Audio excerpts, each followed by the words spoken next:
Hello everyone, Editing Kate here, and before I start the Saturday Book Musings video, I realized that I neglected to talk about a book in this very lengty video that you're going to see. And that is a book by BookTube's own Charles Heathcote. So Charlie it has a BookTube channel that I've watched for years and is also an author and has a number of books that are out. But this one that just was released earlier in the month of February is Mistakes Mean Murder. And it is the second in a series. And I am so enjoying it. I just love his writing style. It is really engaging. It is quippy. It's just really funny. And I just love, it's got some like snark to the humor. And I just really am so enjoying it. I'm so excited for Charlie that he has another mystery novel out. So I'm really enjoying it. Just wanted to say that, wanted to acknowledge it without letting too much time go by. All right, on to the Saturday Book Musings. Hi, everyone. I am back for Saturday Book Musings. And I had not meant to take a break. Just happened that on the past 2 Saturdays, I was very, very tired and just wasn't up for it.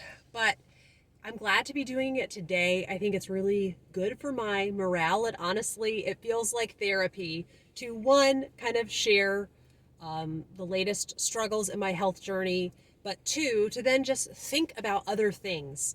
I think it's really, really nice.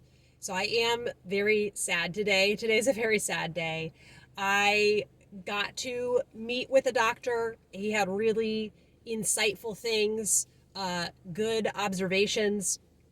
But at the end of the day, he's still a doctor. And so I kind of had in my mind that, you know, if I meet with just the right doctor, they'll pick out just the right plan for me. And they'll know intuitively, you know, how to treat me.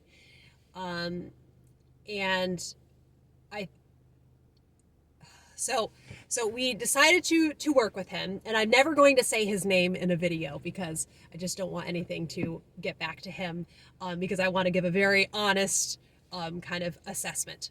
But it is, so trying to organize my thoughts. We said we wanted to work with him after we felt like he had a really good assessment of kind of what's going on with me. And then he sent last week the protocol list of supplements. But even before that, he wanted me to do a liver detox. So it's so frustrating because some of this just feels like a money grab. And it's so frustrating because obviously regular MDs are doing nothing for me. They say everything looks great, go on your merry way. So they're not doing anything. But then he wanted me to do this liver detox shake. And I looked at the ingredients and there was garlic, broccoli. That's a less obvious like trigger. Like I don't think it's weird that he wouldn't think that would irritate me. But then there was also tomato, and it was like it was a protein shake type thing. Like I couldn't just not do the tomato. And I just couldn't believe he wanted me to do that. So I emailed him back and said, I cannot tolerate this. So he said, that's fine. He sent me the list of supplements, and I just am feeling really daunted and anxious about how the next few months are going to look for me. It's going to be months and months, because several of them have acid as an ingredient. Now, my husband and a friend have pointed out to me, well, there are amino acids. Those, you know, interact in your body differently. But then also my chemist husband pointed out some of them just for the components to bind to each other, acid needs to be in there to help them bind. And this doctor said to me, you're going to feel worse before you feel better. So this isn't, you know, one of those instances where, oh, you know, and I took the right thing and then I just felt better. I think it's going to have to take a long time. I decided to ask people if they would like health updates on my Instagram, because I don't like getting into too many specifics on here. because then it's like the random traffic will come through, people who don't really know much about me and just want to be like, oh, have you tried organic food? So I am more comfortable giving specific information on my Instagram. But then after just a day of being on Instagram, I just felt so overstimulated. It had been a while since I'd actually had the app on my phone. And so deleted the app after just 24 hours of having it. But then I thought, you know what, I should just kind of be really intentional about when I'm on it, because I do like the idea of being able to share specific updates for people, because there are people who want to know how they can pray for me. It's just nice having it on there. So anyhow, I did order the protocol that he had, and then I got the schedule, or like the dosing information, and he just wanted me to start everything at once, and I was very skeptical. And my husband David even said, are you sure you should start everything at once? And I said, well, he said, we have to treat everything at once. Like I just have to be tough. And that was yesterday. I was in, I think, the most pain I've ever been in. Just at one point, I was the boys went to go play with friends, and I just sat there screaming. I was in so much pain. It's just really, really hard. It seems I just feel so trapped in this. So I'm really glad that I put up an update about how things were going on my Insta stories, because one friend, I don't know if she doesn't want me to say her name, so I won't say any names, but she messaged me and said that her daughter has very similar kind of things that she goes through, and they have found that she needs really small doses. And she said to me, you will get better.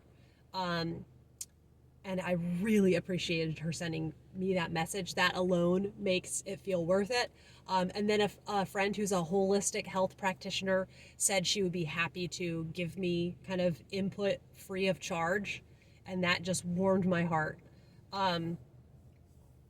So I just think that even though this doctor has the most comprehensive knowledge of my health, at the end of the day, he's not living in my body, right? And I know that I am very sensitive to supplements. So it was just the worst day. It was the worst day. And David and I, we formulated a plan at the end of the day. We're like, you know what? We just need to start slow. And then, of course, I emailed their office to say, this is really bad. How long am I supposed to feel this bad? And they're out of the office for the whole weekend. So you're just at the mercy of their office hours. So we have a plan. We're just going to start with a couple of things. Even switching, I will do one specific thing I'll mention. Instead of taking the iron that he wants me to take that has all these bells and whistles, I'm just going to take beef liver pills. And that seems like such a gentle way. And I had a friend message saying that worked really well for them and was really gentle on their body. So I come to you quite disheartened, and the timing of this new health regimen is terrible, with middle grade March happening. It's like, I feel like it has just sabotaged middle grade March, because yesterday there's not going to be any reading happening when I'm in that much pain. That being said, today I am more comfortable. I got a good night's sleep. Part of what set me up really badly is I tried a zinc supplement the night before. I've heard that people with SIBO are depleted in zinc. So I tried a zinc supplement and even chelated zinc, and it just wrecked me. I didn't really sleep any at all on Thursday night. So that was a terrible note to start it off on. And so my hope is actually that some of the intensity of the pain was from the zinc supplement. So I'm not taking that anymore. It's just not working. So my husband has said, hopefully as I'm slowly incorporating these things and slowly healing, hopefully my body can slowly be more receptive to this. So I need to just be very cautious about taking on a ton And this is going to be a very slow and gentle process, but I hate it. Like, life does not slow down. I have chemo appointments to take my son to, and it just feels all too much. So I'm really grateful. Peter is starting the second and final round of immunotherapy on Monday. And this is the one where he's hospitalized at the very beginning, because kids usually have a fever when they start it. And if you have a port or a PICC line, you're automatically hospitalized if you have a fever. So that's just save the trouble of going back and forth, and he's just hospitalized.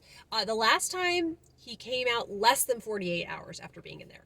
But all to say that a combination of other family and my husband are going to be with Peter in the hospital, so he won't have to be by himself for long. And I'm really very grateful for that. And but I hate that, to be like trying to work on this so that then I can be better, to be better equipped to help take care of Peter, but then it makes me worse sometimes. It's just a lot. So, okay, 10 minutes. I'm going to cut it off there, and we're going to move on to lovely things. The first lovely thing is my friends Lisa and Elizabeth are so kind, and every year, not every year, the past, I think it's 3 years on my Patreon, I have done a Valentine's Day gift exchange, Valentine's Day swap, and it's so fun, such a bright spot in winter. But this year, the only sweet treat that I can eat are marshmallows. There's literally no candy that I can have, and no real kind of treats. So I just felt like I just didn't feel like running that this year. But I know that particularly Elizabeth and Lisa both love this swap. And I messaged both of them and said, I bet the other one would probably do the swap with you. And I said, please let me know, share what you each gave each other. And what was I going to say? Oh, and then they messaged me a few days before Valentine's Day, and they're like, we thought you needed some treats too. And I was very, very touched. It was just such a grand gesture. They did not have to do that.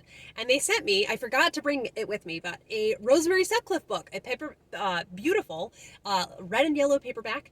And it's set in Ireland, which is really, really cool. And they also sent me 3 of these beautiful William Morris notebooks. And I wrote back, I can use these for Saturday book musings. And Lisa's like, that's exactly what I was thinking of. So and this one is sturdy and easy to write on. So thank you so much, ladies. And I have started to put my list for the first Saturday book musings in here. And I do also want to show you, before I talk about those books, that I have here. I want to just let you all know, you should be watching the channel Water Bear Reads. Her name is Heather. You may know about this channel. You may already be watching it, but in case you didn't, Heather is just so calming and delightful to watch. She has the most lovely speaking voice, and she's just so eloquent, and I really enjoy watching her videos, and her content, what I like is it just stands out so much. She has a really cool series that she's done over the course of a year for each season, recommending a children's book by the decade. So it's really lovely if you love middle grade literature. And so I love reading middle grade year round, but particularly once middle grade March is rolling in, it just feels extra glorious to watch her videos. And I ended up buying a book that she spoke about. And it's called No Children, No Pets by Marion, Holland. This was actually in her summer kind of recommendations. She thinks it feels extra fun to read it in the summertime. But as soon as I heard her talking about it, I thought this would be such a fun middle grade March read aloud with the boys. And it has some really charming illustrations in it. So I think it's about a family that ends up buying or inheriting an apartment complex. I'm not 100% sure, but everything that Heather said about it, I thought, oh, that sounds so fun as a read aloud. I'm really looking forward to this. And I have several books that I have in mind to read aloud to the boys.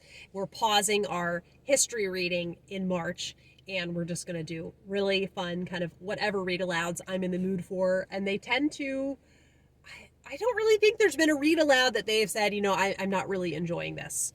I think maybe there's just been one time, and I did end up just putting it down. When we read Children of the Covered Wagon last year, it started off and Peter was not that interested. But I said, let's try a few more days, and then he was into it a few more days. So sometimes it does take a little bit of time, and then it just became one of his favorite read-alouds that we have done together.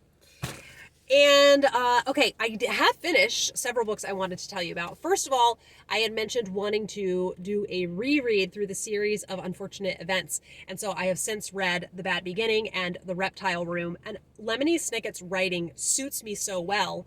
And you would think maybe it's a little gloomy to read when,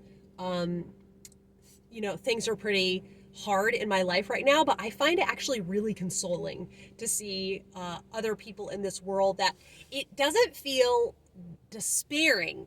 That I think it strikes a really cool chord, and that it does feel dark, but it doesn't take itself too seriously in the world, and he has such a playful quality to his writing. I just find his sense of humor really funny to me and really appealing. And a really fun thing is that Peter has agreed to buddy read the series with me. So after we read each book, we're then going to watch the episodes of the Netflix series. The Netflix series is really good, and Neil Patrick Harris as Count Olaf, I just think is a glorious, glorious thing. So we still haven't actually watched The Reptile Room. They keep picking other things with their movie time, so I might just have to give them extra movie time if I want them to watch The Reptile Room with me.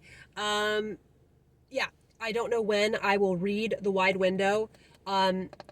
Lately, with how tired and kind of in pain I have been, audiobooks have been a really, really glorious thing. So I have many, many middle grade audiobooks on hold. I'm just trying. Middle grade March is one of my favorite things in the whole entire year. And so I'm trying to find ways to still embrace it if I end up not feeling well enough to read physically. Then I did my buddy read of Iris in Winter by Elizabeth Cadell. This was with my friend Lisa, the same Lisa who gifted me this notebook. And I had so much fun with this book. I said to Lisa that the story, it feels a little contrived, and she has this really quirky kind of feel to her books, and so it just felt really medicinal. The plot feels a bit contrived, but she doesn't take herself too seriously, so it just felt wild and wonderful to be in. And there are two sisters, and they go to this house that the one sister has inherited. She's recently a widow. She's a very young widow, and it's kind of the people that they end up interacting with in this community, but then they also have some men in their lives, maybe who are from the past or who are new to them, and I don't know, it's just full of fun. So that was an Elizabeth Cadell that I really enjoyed. Then I read Son of Gold and Sorrow by K.B. Hoyle. This is the third in her The Fairy Tale collection. They are interrelated but interconnected standalones, and it's a retelling of the story of Pretty Goldilocks.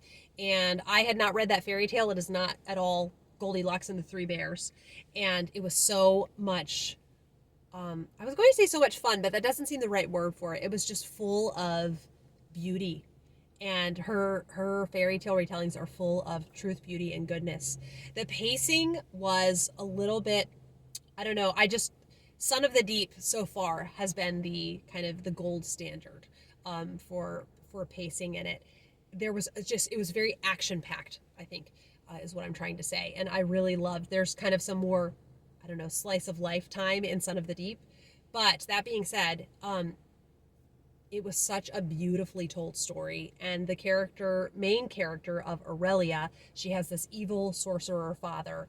And to see, she has really seen trauma and how she is living with that trauma, and she is still doesn't come across as a victim, though. She comes across as very resilient in a way that doesn't seem unrealistic. She felt so authentic. And then the love interest is James, and he is you've seen him in the prior 2 books, and it's really, I just love seeing the journey that James goes on as a character. So there were a lot of different kind of fairy tale, I don't know, sights and sounds that you might see in a fairy tale. There was a lot that happened in it. And I just found that in the days after reading it, after completing it, it has really just stayed with me. So yeah, a beautiful, beautiful book. Then I did read The Duchess of Bloomsbury Street, and I'm happy to report that instead of making me mostly sad that I don't feel well enough to travel, it's not the season in our life, it just made me, it felt like reading about a friend traveling, and I just thought, I am so happy for her that she got to go to England. And Catherine from Taking Tea with Catherine, she talked about, she also read The Duchess of Bloomsbury Street, and she was struck by all of the waiting and the patience that Helene Hanff kind of built up over the years. She had longed to go to England for decades and decades, and then finally she was able to go, and she just tells it in her very pithy way what it was like for her to go to England. And she's just so funny. She's so funny. And I really liked her talking about going to Elizabeth I's childhood home. And I thought, I have never heard anyone talk about that place. And now that's another place, yet another place in England I would love to visit. But she's so funny. So I still have Letters from New York, I think that's what it's called, out from the library. And I'm really wanting to read more of her writing. So I don't know, physical reading lately, I said, has been quite a challenge. So we will see. Then I did finish the audiobook of The Secret of Honey Cake, and I really enjoyed this. The writing is absolutely stunning, and it is about this girl who it's during the Great Depression, and also kind of tuberculosis is a really big problem. And I loved the cast of characters. It had a quirkiness to it that felt kind of like a Gary Schmidt book. And so there is Hurricane, who's the main character, and then her sister Bronte isn't in much of the book because she is sick. She's convalescing with tuberculosis. And then her Aunt Claire, and then Aunt Claire's butler, Mr. Keats. Just the two of those personalities together just were a really cool combination. Very much oil and water, but they have a genuine respect for each other. And then also Hurricane makes a friend in this community, and she hasn't really had many friends in her life. So she really treasures that friendship. There's a lot of kind of love for pets within the story, and I really just loved it. Now, I will say, the one thing that kept it from being 5 stars is that it had this element that this is very much a modern children's literature element, and that's that the adults have so much to learn from the children. And yes, I think there's things that you can learn, there's ways that you can grow, but to make it seem that somehow the children are tapped into this wisdom that the adults don't have, I just think in general we should trust that adults are wiser. Not that they're perfect, not that they're infallible, not that they don't have things that they might change their mind on, but it just had this vibe of Aunt Claire by the end of the story. She's changed so much for the better because she has really been educated by this child, as opposed to change for the better because she's grown as a human being. So I don't, I'm not saying I want a character where the adults are stagnant, but like I said, that it's kind of like the children are the true teachers. So that's the only reason it didn't get 5 stars. And then I listened to Wundersmith by Jessica Townsend. We are getting closer and closer to the date when the 4th book, which I think is called Silverborn, is coming out. And I am so excited as I reread this series because I am enjoying it more than when I read the first time. And I've talked about, I am really into rereading. And so it's just a beautiful, beautiful thing. when I can find a new series that I know I like to reread. And it also just works so well on audio.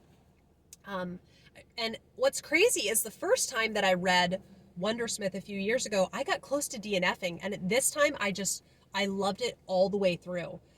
So really fun to keep reading with that. So I just have Hollowpox left now, before the final one comes out. And I'm so excited for it. Now, we did do a history read aloud, and it's called Go Homeward, Hannalee. And it is from the perspective of two Confederate children. And so as I'm reading, as I'm reading the opening chapter of the book, and it says something about, them being Confederates, the boys were like, what? They looked at me, what? And I thought, you know what? No, I think it's good to have from multiple perspectives, especially also this particular Confederate family, they didn't even own slaves. And so I think that's something, an aspect about the Civil War that is really fascinating, is that there would be people, citizens, who were fighting for the Confederacy. Her father goes off to war, her brother goes off to war, but they were not slave owners. And but they felt they should be loyal to the Confederacy. That's just a really interesting dynamic to me. And it is inspired by some true events where in certain towns where there were mills making Confederate uniforms, once the North started to get kind of the upper hand in the war, they would come in and burn down the mills because they don't want more Confederate uniforms to be built. And then they would what's the word for it even? But the Confederate mill workers would then be refugees because they would relocate the mill workers to Union State. So this girl and her brother are taken up to Indiana. They live in Georgia. And so part of it is her time living in Indiana, and then part of it is her trying to find her brother, because she and her brother are separated, and going back. It was a lot heavier than I was expecting. It had some really just sobering moments, and I thought, I think kind of millennial parents who really struggle with, harder things being in books. I know even a librarian that I was talking with one day, she basically thinks fairy tales are too dark to read to children. And I think the world is a scary place sometimes. I think fairy tales are just perfectly appropriate to read to children. Yes, there's gruesome things that happen in them, but I won't get started about how much I just think fairy tales are important for everyone to read. But anyhow, there were some really jarring moments in it. It did have some really violent moments in it, and but it was really just rich in information about kind of the unfolding of the Civil War and the slow defeat of the South, and also kind of what it's like to work in a mill. It starts out where they're still working on the mill and how it can be dangerous, and just some of the battles that happened, and it was really interesting. So I wouldn't say that I loved it, but I did find it interesting, and I think it gave the boys kind of a more complete picture of the Civil War. So definitely a worthwhile book to read. So I did say I am planning on so many middle grade books in March, and I just really hope it comes to fruition. And I think it's just what I'm feeling so fragile right now, and I think that middle grade is just what the doctor ordered. So I really hope I can at least, enjoy some audiobooks.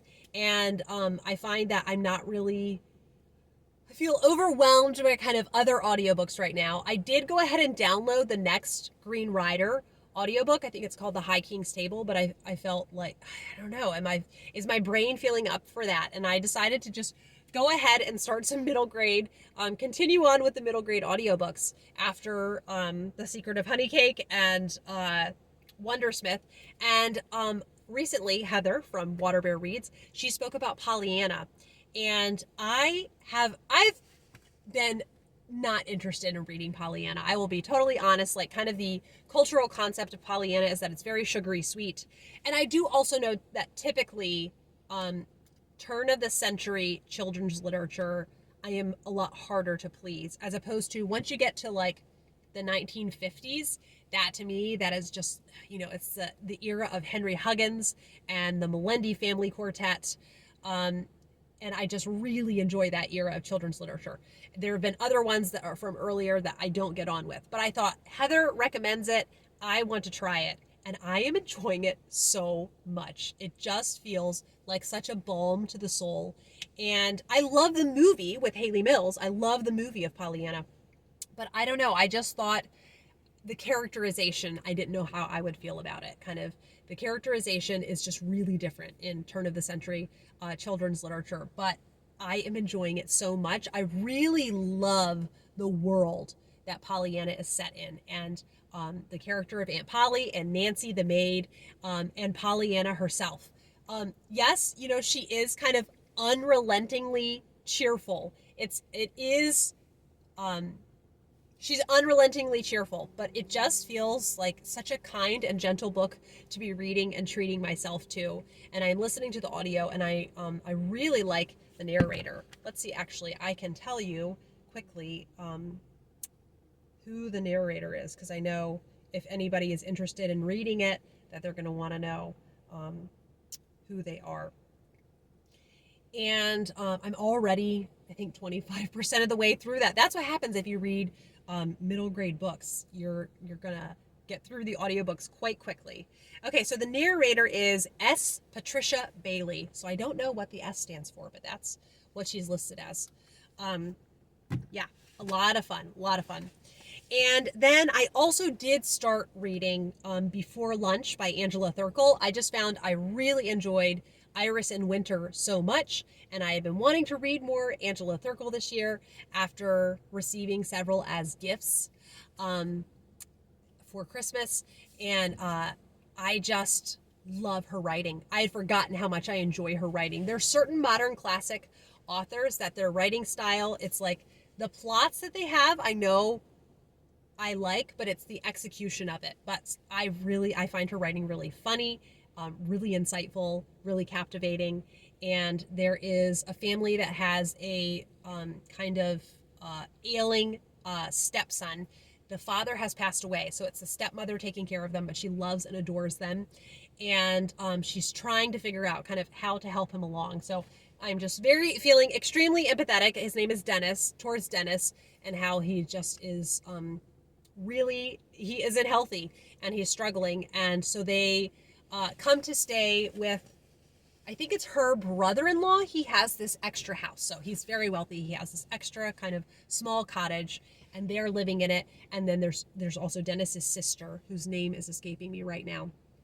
And it's their time in this community. I already predict a romance blossoming between the sister and the uncle's, not the sister and the uncle, between this sister and it's like the assistant to the uncle, his employee, and really enjoying that. So I'm about, I don't know, maybe 30% through that. So I do hope to be feeling well enough to pick it up some this week, because I did really like what I have read of it. Then I am, I think, 70% through Love and Life by Charlotte Mary Young. Oh my goodness. This week in my Patreon Voxer chat, my friend Joe referred to the group of us who read a Charlotte Mary Young a month as Youngians, and that just made my day. I just love, at a dinner party, if it ever comes up, like, yes, I'm a Youngian, but no, not that kind of Youngian. Oh, that made me laugh so hard. It's so good. I said, I can't remember if I actually said it in a video, but so I'm sorry if I am repeating myself, but I just have to say it in case I haven't, that it feels to me like the 2015 live action Cinderella. Just that kind of ambiance and atmosphere to it. And the villain in the story is just so spot on, like the Wicked Stepmother, where she's so beautiful and immaculate, but she has a cold, dead heart inside. And it's just so good. So I have said it's a retelling of Cupid and Psyche, and a couple people have reminded me about C.S. Lewis's retelling, But right now, I'm just loving this so much. I'm like, this is my Cupid and Psyche retelling. This is the one that I am content to read. So at some point in the future, I may try the C.S. Lewis one, but I just love this one so much. And I know that just it's perfect. It's just perfect. So interestingly, Aurelia was one of the main characters in was the main character in Son of Gold and Sorrow, and the main character in Love and Life is also in Aurelia. First time I've ever come across books with that character name. And I'm so excited to continue. So really hope I feel up for doing some at least Kindle reading in the next few days, because I desperately want to know what's going to happen. It's so cool. There's just so much kind of emotional force in it. And then after dinner in the evenings, my husband has been reading aloud the Little House on the Prairie series. And I have to say that the actual book, Little House on the Prairie, is my least favorite. Because I find it very stressful that Pa has just relocated the family. It feels very much on a whim to me. That's probably not a fair assessment, but it feels on a whim. And also to land that he doesn't legally own. It's actually, he doesn't own the land. He's not supposed to be there. And so I'm just very frustrated with that aspect. And we have moved on now to On the Banks of Plum Creek. And I would say I'm much more enjoying that one, but that is, well, I don't want to give away too many spoilers if you haven't read this book. There are some really just such heartbreaking things that happen in On the Banks of Plum Creek. And you can tell there's so much foreshadowing kind of as you're barreling towards these events. There's so much that happens. It's just a lot. And TV, I wanted to tell you kind of the TV I have been finding really enjoyable lately. And first is Northern Exposure. This was a show that was on in the 90s, and kind of Doc Martin to Cornwall, England is Northern Exposure to, I can't remember the name of the town, but it's a small town in Alaska. And he is this New Yorker who, through a program, is put in Alaska to be a doctor, and he is very kind of snooty about being from the big city, and he does not want to stay there. But I think as I'm watching, I'm like, okay, he's slowly just becoming really settled in this town, and there is just great dialogue, verbal sparring that happens. It's really funny. So I'm really enjoying it. Doc Martin is one of my favorite shows. I still haven't finished it. I know that the final season was on a couple of years ago. So I will go back to that at some point and finish it. But I'm really enjoying Northern Exposure for now. And then I have to say, was it last week? Or I don't know. But I checked out 4 seasons of As Time Goes By. Kind of all the later seasons are what I really enjoy. And I could be in that world all day. And the neighborhood that they live in is called Holland Park. And so I thought, you know what? I bet there's something on YouTube that I could see what it's like to be in Holland Park. And so I just searched walking around Holland Park. And sure enough, there's a video where someone's holding the camera, but it's not, it's very stable, kind of how the camera is held. It's surprising. And it's so lovely to get to see the neighborhood. And this video was filmed, excuse me. There we go. I'm getting overheated. Even though it's cold outside when you're in the car, it feels kind of hot.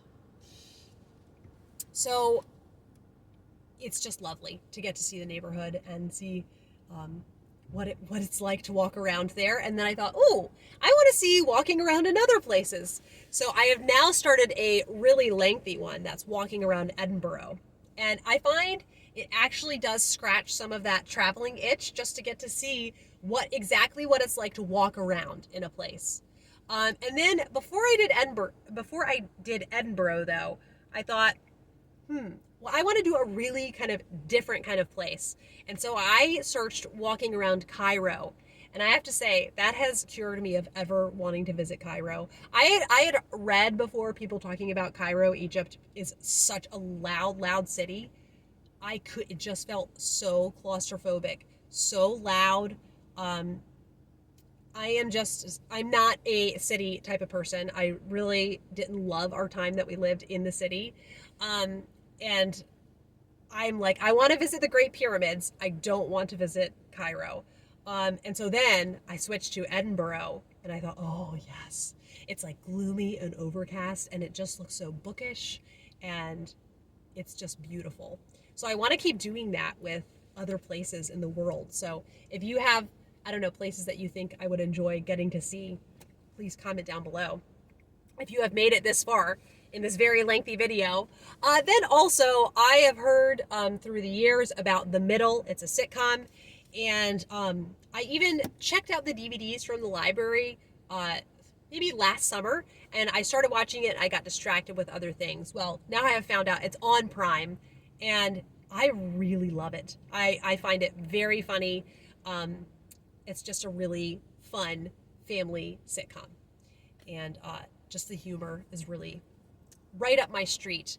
Okay, and then I have started the second season of the new version of All Creatures Great and Small, which honestly I feel like it should be like All Creatures and Downton Abbey. It's like they want the cozy veneer of All Creatures Great and Small, but they just have to put in more drama. There's this ridiculous plot line in the end of season 1. I won't spoil it in case you want to watch the series and you don't want to be spoiled. There's just nothing remotely like it that happens in the book at all whatsoever. But why do we need to have the drama? That they just assume TV audiences just need the drama. And I think the camp of people that watch All Creatures Great and Small don't need the drama. The camp of people that watch the more intense shows, yes, that's what they want, but I do still find it relaxing enough that I'm still very glad to be watching it. Okay, I have a massive middle grade March book haul. I know it doesn't start for a week, but I wanted to go ahead and just pick up some books. I don't know how many of these I'm going to read. I don't know how I'm going to be feeling, but I want supplies. I want backup. Okay, Sweetness All Around. I liked the sound of this because it has some kind of mysterious, darker elements to it. And when that's done in a middle grade, I love it. I just eat it right up. I think it involves a kidnapping. So that is, as a parent, it is going to be stressful to watch. That's what it is, yes. A neighbor kid is kidnapped, and so our main character, she investigates it. It's set in the 1970s. I haven't really read many books set in the 1970s. I feel like the 50s gets kind of a lot of 40s and 50s. So the 70s, I was like, ooh, that sounds different than kind of what I usually read. And then Jenna from the channel Books Love Jenna is hosting a read-along of a book that I love and adore. And I was already considering reading it. And then she's hosting a read-along of it. And I thought, okay, yes, I need to do this. So this is The Ordinary Princess by MMK. This is one of the sweetest little books you will ever read. It is a Cinderella retelling. It's very short. It's very sweet. It's just lovely. And I did see there is a nice audiobook available on Audible. I have some Audible credits to spend, but I want to get into March and then see if I still feel like buying the audiobook of this or just reading the physical book. We shall see. Then the group reads are The Secret Garden and Moon Garden. So this is a sci-fi retelling. I do enjoy sci-fi from time to time. So I am looking forward to trying this. The Secret Garden, I have a very complicated relationship with it. I love the notion of it. As a chronically ill person, I find Colin's healing in it to be kind of really hard to stomach. Frances Hodgson Burnett herself was a Christian Scientist. She didn't believe in taking modern medicine and believed kind of the will of the mind could heal you. And so there's elements of that come across for Colin. And so I have a hard time with that, but the notion of the plot of The Secret Garden, I really love. And I found there's a, just included on Audible, there's an audiobook narrated by Carrie Hope Fletcher. And I really love her voice. So I think I want to try to listen to that. We will see what happens. Then I love the sound of this. This is Wicked Marigold, and so it's supposed to be really funny, and I love the idea of something set kind of in medieval times to be really humorous. I think she is... Oh no, I have somebody's bookmark. Somebody, it looks like they drew too. Oh. So Marigold is... Sorry, I'm stumbling over my thoughts, and I'm just trying to read the synopsis to tell you. So she thinks she has to be wicked, but I think she's not actually wicked, but she thinks that's the role that she's supposed to fulfill kind of in her kingdom. It just sounds funny. So are there any illustrations? No illustrations, but I think that could be fun. Then I love Dick King-Smith, and then another one recommended by Heather from Waterbear Reads, and that is Patty's Pot of Gold. I really loved The Water Horse. I loved Babe. And then I've also read, I read it for last middle grade March, and I really enjoyed it. It's about a woman who everyone in town thinks is a witch.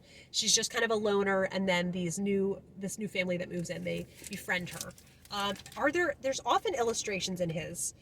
Oh yes. That's lovely. So I just thought extra fun for the month of March. And let's see what else I have.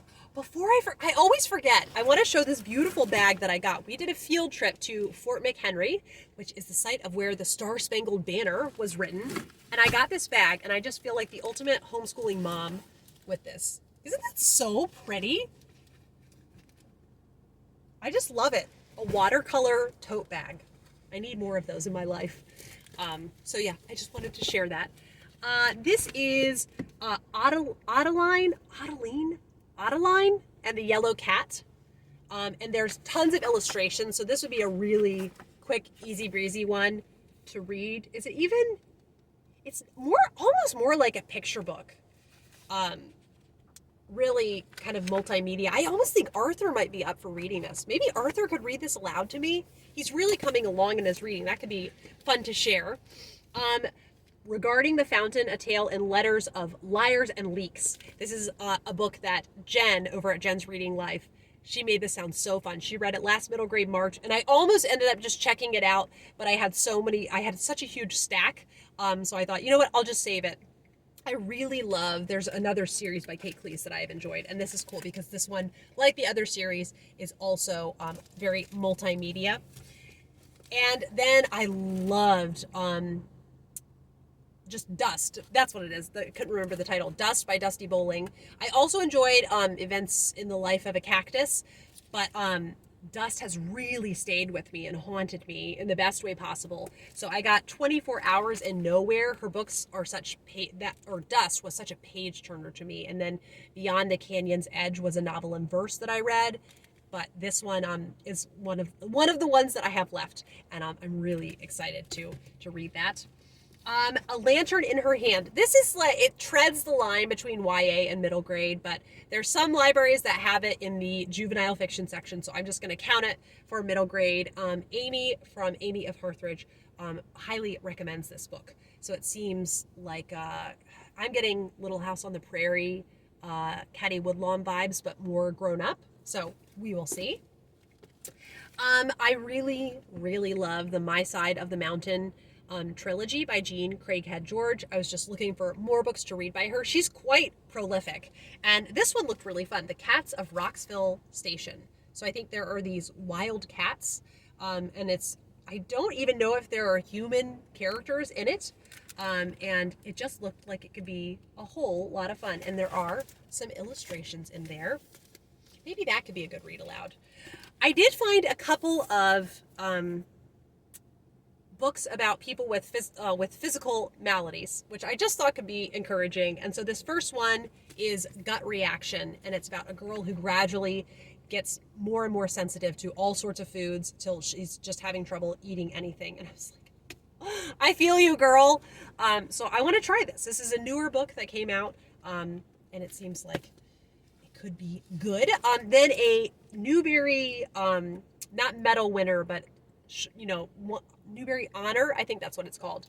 This graphic novel, which involves, or it's not quite a graphic novel. It has a lot of mysteries. I mean, a lot of illustrations, but it is a mystery.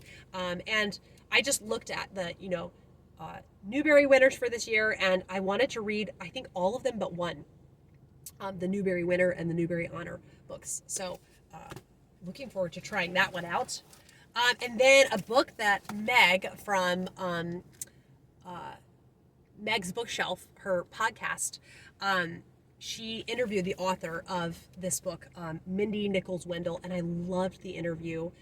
So the book is called Light and Air, and it involves tuberculosis and kind of tuberculosis wards as an element, and it's just supposed to be really beautiful and lovely. Looking forward to trying this one out. And then the Milly-Molly-Mandy storybook. This is one that it so seems like something that would have been in my household growing up. So I was kind of surprised when I heard people talking about this, like, oh, I just never even heard about that.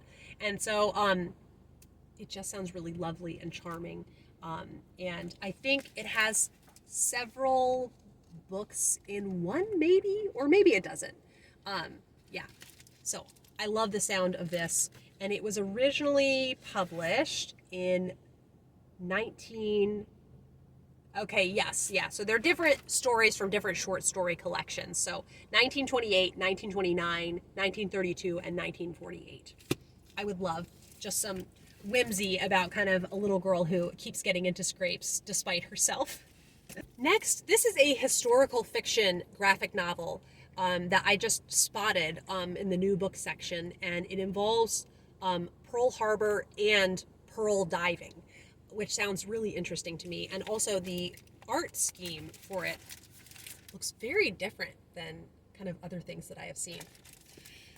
Then Alone is a novel in verse that I really love the idea of reading some novels in verse. And it's one that I've just heard really good things about. I typically feel very lonely when I'm reading a book that just has kind of one or two main characters. So we'll see. But I know that Beyond the Canyon's Edge that I read was a novel in verse last year, and that really only had a couple of characters, and I really got on with it. So I think something about maybe if it's in verse, it works better for me. I'm not quite sure. Okay, the other book with the physical malady. This is written from someone who, when he was a child, he had eye cancer, which when do you ever hear about that? It sounds so rare. So on the one hand, you would think, Kate, your son is fighting leukemia. Why would you ever want to read about cancer? But I think it sounds really comforting to know someone who is now a healthy adult, who won the cancer battle, and here they are on the other side, kind of writing about what their experience was like. So I like the notion of that. And this was another of the Newbery Honor, Across So Many Seas, and it has kind of several timelines. It's dealing with Spain, 1492, Turkey, 1923, Cuba, 1961, and Miami, 2003. It's 4 girls from different generations of a Jewish family. So I will see what I see about this. It won the Newbery Honor, so I am kind of automatically interested. And then I thought, if I end up not getting on with the audiobook of The Secret Garden, I could just skip The Secret Garden, but then I did remember how much I loved this graphic novel. It is so beautiful. They also have done Anne of Green Gables, and I really love that graphic novel. Actually, maybe I'll just reread that one as well. These are so quick, and easy to get through, and it's just beautifully told. Then I am hoping to read some Irish literature in the month of March. So Ailish Dillon's Family of Foxes, or a Fleet of Foxes. I'll write down the proper title. I hauled it earlier. And then I also have some Maura Laverty, which the second Maura Laverty book did finally come in the mail, I'm happy to say. So she's an Irish author. I was interested in reading her books. Then what is the other one?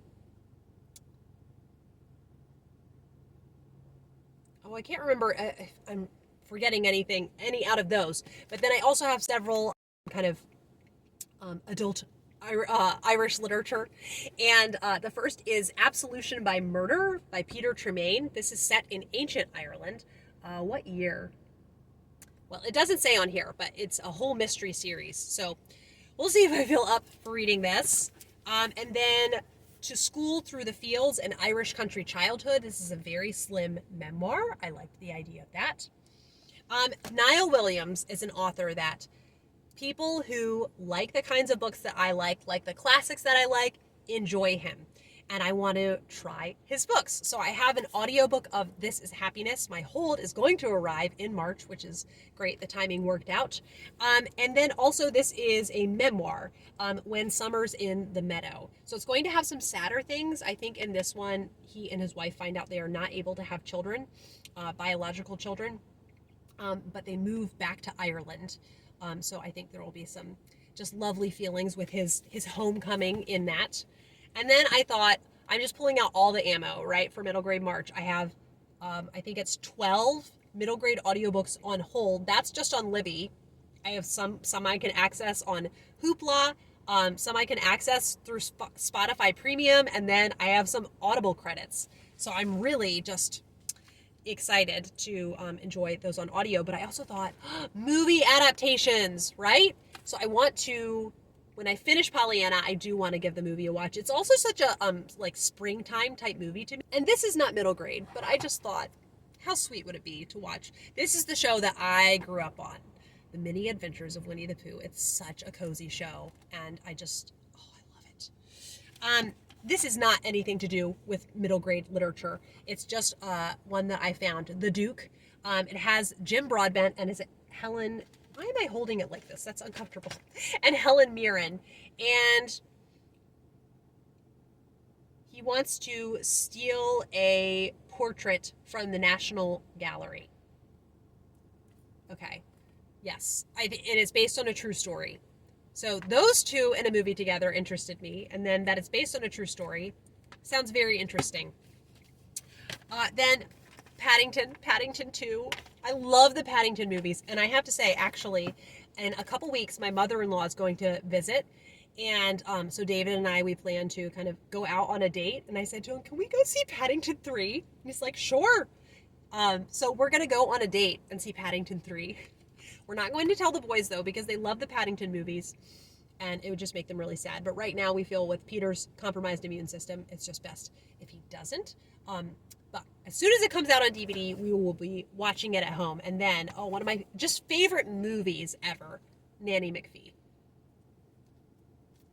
I feel like I could watch this movie once a week and not get tired of it. Not that I've ever tried that, but I love this movie. I love it, love it, love it. Okay, that is the end of this gargantuan video. Thank you everyone for just all the well wishes, all the support. Thank you for just savoring good books with me and embracing just the lovely, lovely things in life. It has felt so refreshing just to be thinking about other things for a long time. So I didn't film for a couple weeks, and here we are, an almost hour-long video. Yes, thank you everyone, and I really sincerely hope to be back for Saturday Book Musings next week. I think it all depends on how everything goes. But I hope you all have a great week. You feel fortified to take on the things that are hard in your life. We all have our challenges, and some of you that have commented, just the physical maladies you are dealing with, I'm just in awe of you, truly. So thank you for being such a lovely community, and I will be back with a video soon.